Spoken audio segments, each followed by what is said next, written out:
Comme vous le savez, depuis plus de 70 ans, la Corée, appelée le pays du matin calme, est coupée en deux à la suite d'une guerre fratricide particulièrement meurtrière.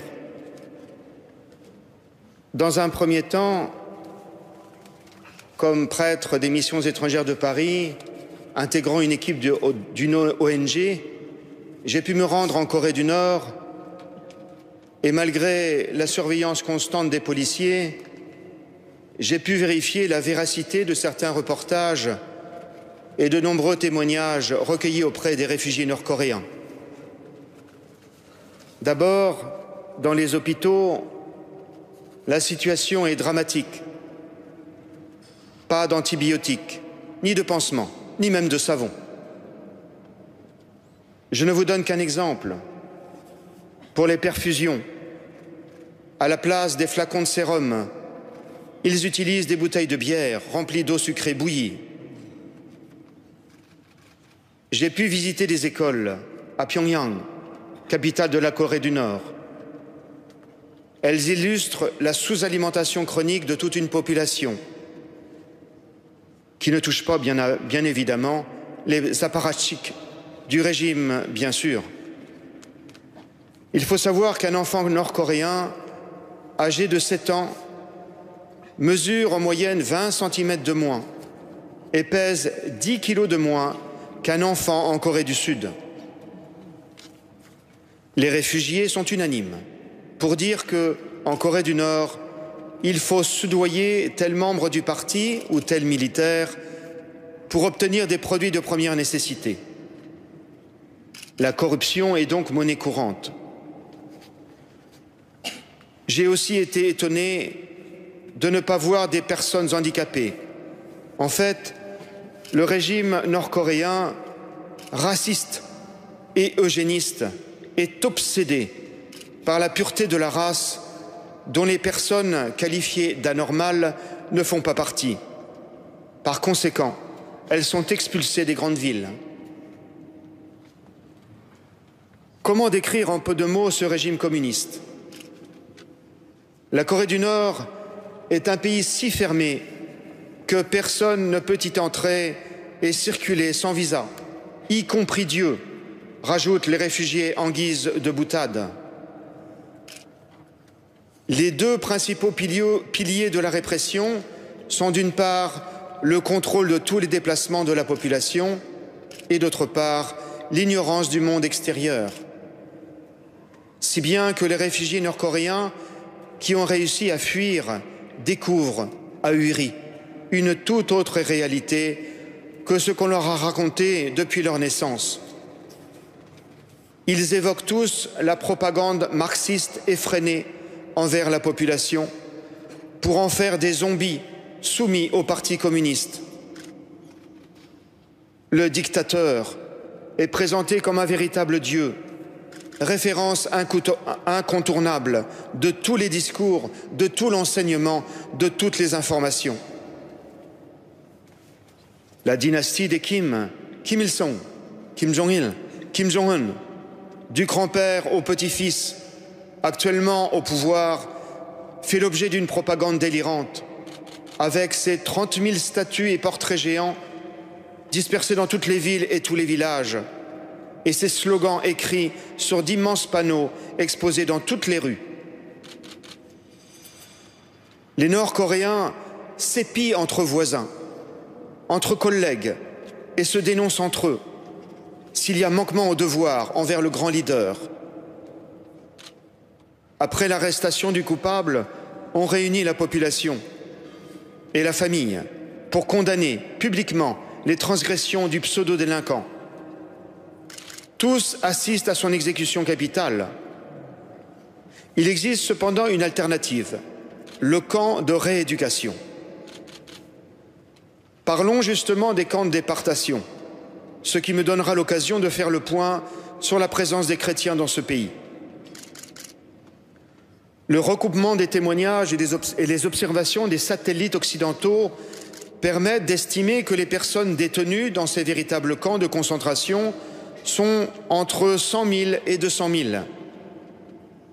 La brutalité des gardiens est le pain quotidien de ces prisonniers qui travaillent 16 heures par jour, subissent des tortures atroces, sans compter les exécutions publiques des récalcitrants.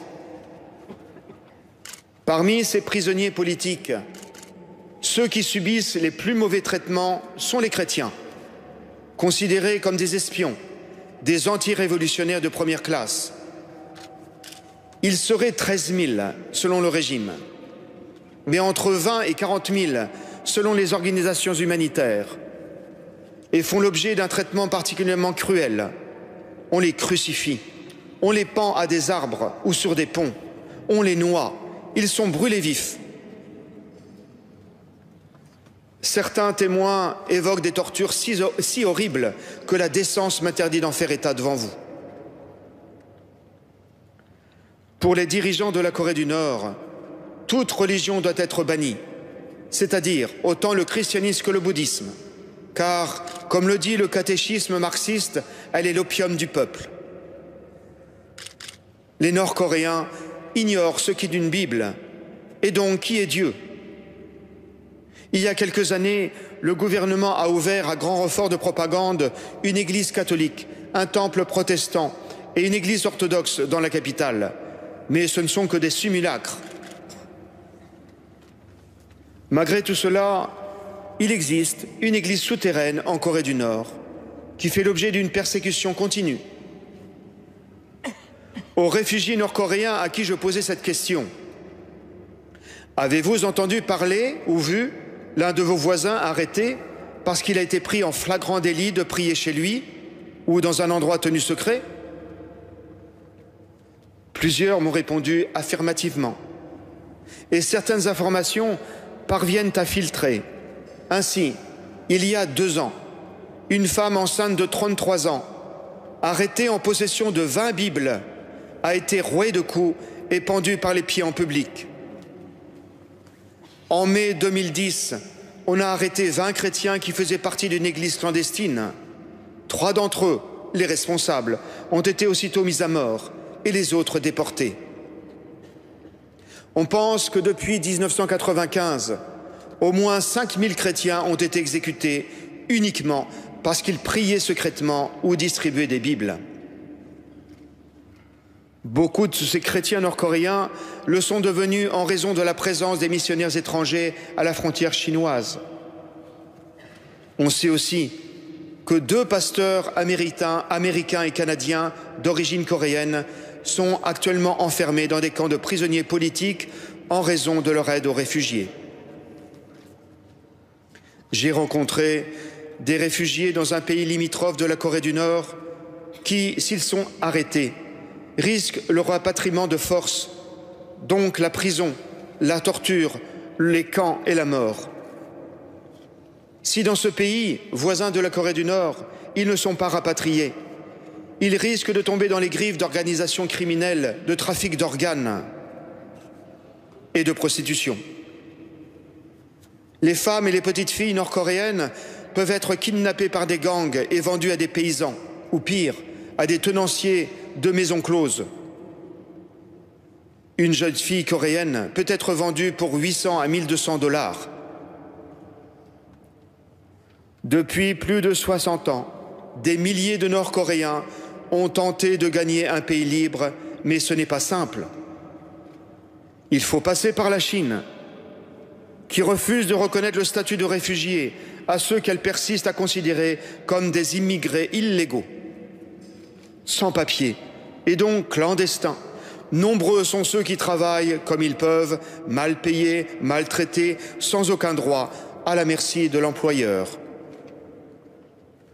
Pour sortir ces réfugiés de ce guêpier, des passeurs qui risquent leur vie mais se font bien payer conduisent ceux qui le souhaitent vers la Corée du Sud, le Canada, les États-Unis et d'autres pays, via la Mongolie, le Laos, la Birmanie, le Vietnam, la Thaïlande.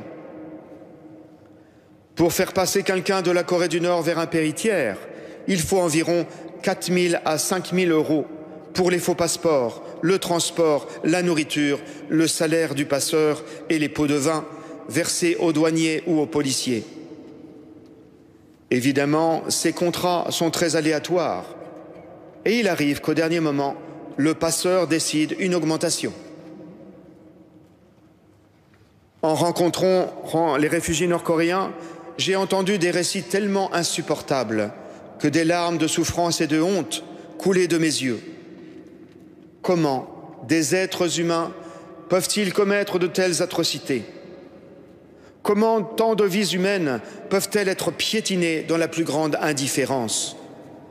Alors, en tant que missionnaire, en tant que prêtre catholique, je parle ici au nom de tous ces Coréens qui, depuis plus de 60 ans, vivent l'un des plus longs chemins de croix de l'histoire de l'humanité. Je parle au nom de ceux à qui on arrache un œil ou un membre sans anesthésie pour les transplanter à de riches Chinois, Japonais ou autres. Je parle au nom de ces jeunes filles nord-coréennes victimes des marchands d'esclaves. La fuite de ces milliers d'hommes, femmes et enfants représente un fait majeur dont il faut souligner l'aspect politique et diplomatique. Malheureusement, les pays voisins de la Corée du Nord, ou plus lointains, en Europe, en Amérique, ne réclament que quelques changements au nom des droits de l'homme, sans remettre en cause le statu quo actuel, au nom, disent-ils, de l'équilibre des relations internationales qui garantit une paix de compromis, ce qui repousse au calendrier grec la libération de la Corée du Nord et donc aussi la réunification du pays. En conclusion, si l'on reste au strict calcul géopolitique, les 23 millions de Coréens risquent d'attendre longtemps avant de voir leur sort s'améliorer radicalement. À moins d'une intervention de Dieu, que nous prions chaque jour ardemment pour ce peuple crucifié et qui aspire à la réconciliation et à la réunification et à la paix. Je vous propose de prier pour l'unité, la réunification, la réconciliation de ce peuple coréen. 자비로우신 주 예수님, 70년이 넘도록 영적으로 묶여있는 북한 형제들을 위하여 기도드리오니 그들에게 당신의 구원의 자비를 베풀어 주소서. Seigneur Jésus, nous vous prions pour tous nos frères nord-coréens qui meurent de faim corporelle et spirituelle. Posez votre regard d'amour et de miséricorde sur toute la péninsule coréenne pour qu'elle retrouve son unité dans la paix et la réconciliation. Amen.